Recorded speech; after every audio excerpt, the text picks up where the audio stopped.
موجود Kashmir national party کی قیادت مختلف سیاسی اور انقلابی جماعتوں سے تشریف لانے والے زعماء مختلف شہروں سے جو تشریف لائے، گلگت بلتستان سے کامریڈ بابا جان تشریف لائے، آپ سب کو بحیثیت اس شہر کے میزبان کے خوش آمدید کہتا ہوں۔ میں مختصراً اپنی گفتگو آپ کے سامنے رکھوں گا، اس لیے کہ بہت دور دور سے لوگ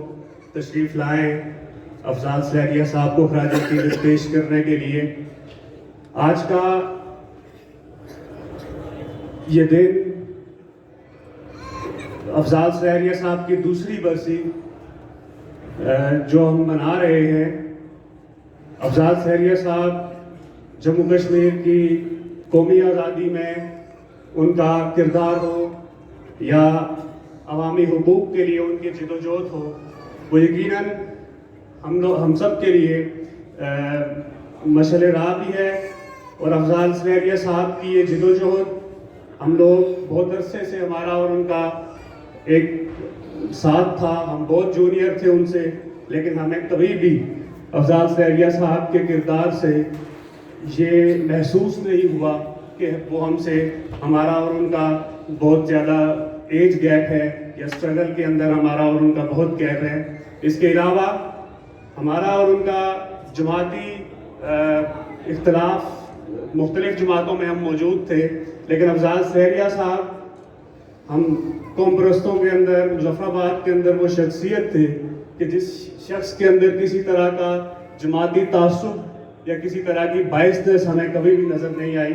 بٹ صاحب نے بات کی کہ افضال سہریہ صاحب نے مظفر آباد شہر کے اندر جب ڈیم بنائے جانے لگے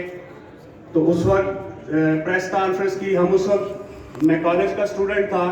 تو میں نے جب افضال سہریہ صاحب کو یہ گفتگو کرتے ہوئے سنا، اپنے دیگر سینئرز کو یہ گفتگو کرتے ہوئے سنا، تو مجھے بھی یہ محسوس ہوا کہ شاید آزادی پسندوں کو ہمیشہ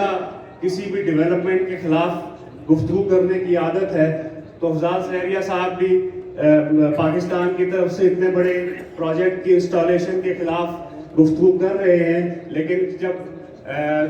2018 کے اندر ہم نے مظفر آباد شہر کے اندر دریا کو بند ہوتے ہوئے محسوس کیا، دریا کو بند ہوتے ہوئے ہم نے